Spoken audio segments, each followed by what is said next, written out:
You have to start romanticizing your life. You have to start thinking of yourself as the main character.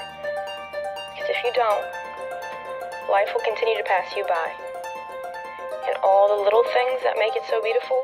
Hello everyone, my name is Brin and welcome back to my channel. Here on Brin Darcy we talk about life and study at the Australian National University here in Canberra, obviously in Australia, and what your life could be like if you studied here as well. In today's video though, we are going to be talking about something a little bit different. I haven't really shared my gap year experience on YouTube. I did make like a short little compilation of my favorite things that I did, but I never really talked about it openly with you guys, and I would love to share my experiences living abroad and sort of, you know, what that entailed, I suppose, with you on this channel, because I know that a lot of my viewers are people who are going, who are finishing high school, possibly going to university next year, possibly not, and I just wanted to give you a bit of an alternate option if you decide not to go to university straight away, if you decide you want to do something else instead.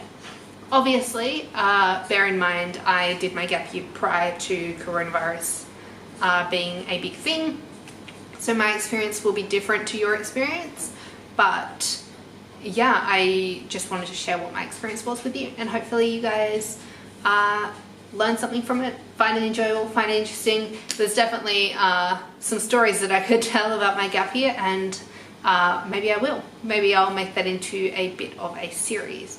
Who knows? For this video, I'm just going to be giving you a bit of a timeline of my gap year and how everything sort of went.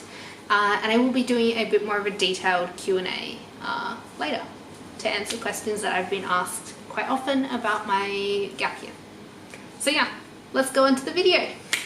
So the first thing that happened on my gap year was I finished school, and that was sort of the trigger for everything. But prior to finishing school, I had been planning my gap year for probably about 8 months beforehand, 6 to 8 months. That might be excessive for some people. That's okay, I understand that. For me, that wasn't excessive. I like to plan. But I will also be sharing what I did in each place that I went to in other videos, so you guys will be able to hear about that, and maybe you can utilize some of that information. Yeah, I finished school in October, late October, all my exams and everything, and then in November I flew to London. So I flew from Sydney to London, stopping in Dubai, and that was obviously the longest flight I'd ever been on up until that point. It's a very emotional time when you do that, to like leave your family behind. You're like, oh my god, I don't know when I'm going to see you again. Especially my mum, because my mum doesn't really enjoy flying or traveling, so I knew I wasn't going to see her for a while. But yeah, I flew to London, and I began basically what was then about a month of just backpacking and traveling around as many places as I could. So I visited London, and then I visited Manchester, then I visited York, then Edinburgh, then I flew over to Ireland. I went to Dublin. I flew from Dublin back to Bristol, and then I went to like Bristol and Bath. I went back to London again, and while I was in London, the hostel that I stayed in the same hostel twice. I'm not going to give the name of it because that will be doxing myself, but I stayed in this hostel twice, and while I was there, I met some people, and later in my story, I came back to those people. But yeah, so I met some people, that was a really good experience. Then I took the Eurostar to France, and so I went across to Paris because obviously every Australian person who travels to Europe definitely goes to Paris. But I went to Paris, and I spent like 7 or 8 days in Paris, which was an enlightening experience. Paris is definitely different to how I envisioned it. Yeah. Anyway, after that, I was meant to travel down through the south of France, through, like the wine regions and down to the coast. But I was starting to feel a little bit sick of traveling after a month or so. And I was just really ready to settle down again, I suppose. And I ended up going to Italy a little bit earlier than I was meant to. And in Italy, I was going to be an au pair.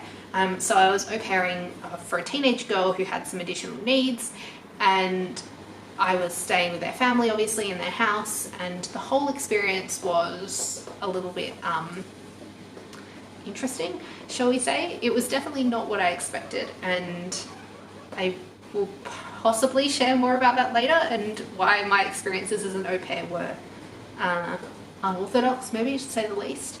But yeah, I went to Italy and I spent a lovely few weeks there, and then I went back to Switzerland for Christmas, where I stayed with some friends from Australia, and I spent Christmas with them at Zermatt, and that was amazing and wonderful.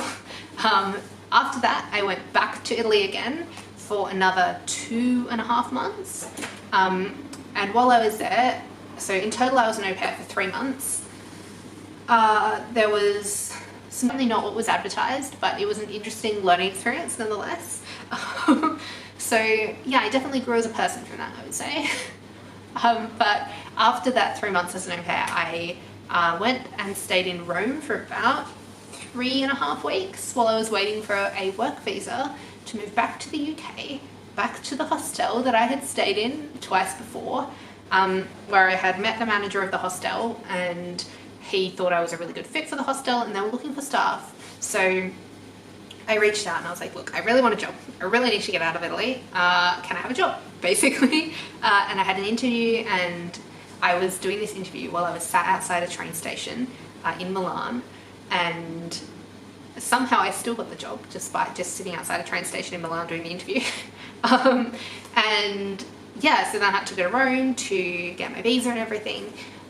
Stayed in Rome for about 3 weeks while I waited for that. That was an incredibly stressful time. I was so stressed that my hair started falling out because I was worried that I wouldn't get a visa, and I didn't have my passport for 3.5 weeks as well, so I couldn't leave even if I wanted to. So yeah, that was a challenging time. Sorry, I think that we have moved around a little bit because my camera battery died.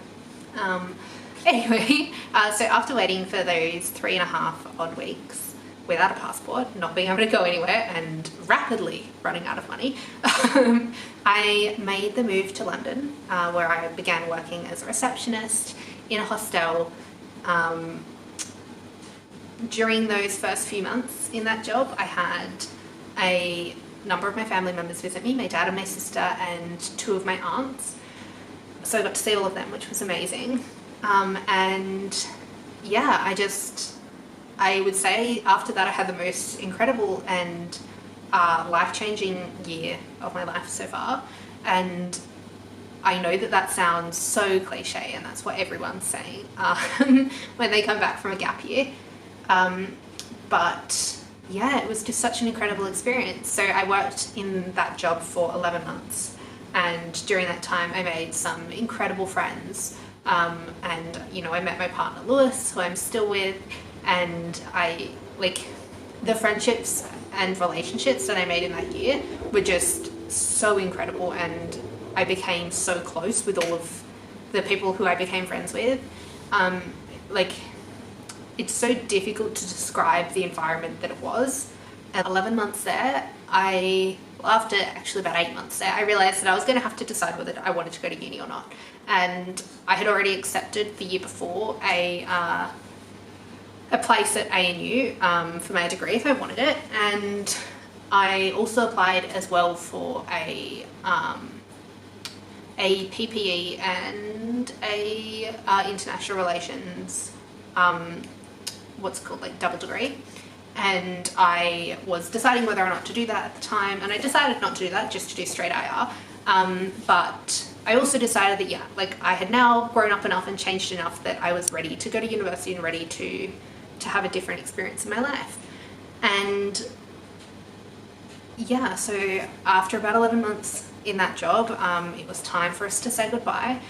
Lewis and I left in December, and we went and we stayed first at his parents' house in Spain, and then at some of their other properties in the south of Spain. It was just this amazing few months, and I basically stayed in Spain right up until a week before I had to start university. When I came back to Australia, moved everything that I owned in a week to this new house, and just then waited for Lewis to come and join me because he came to Australia to join me.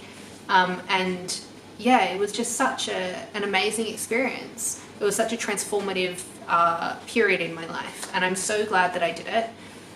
In the next video, I'll be talking a little bit about like why I made the choice to study, why I made the choice to have a gap year. But yeah, that's for the next video. Anyway, I hope you enjoyed this video.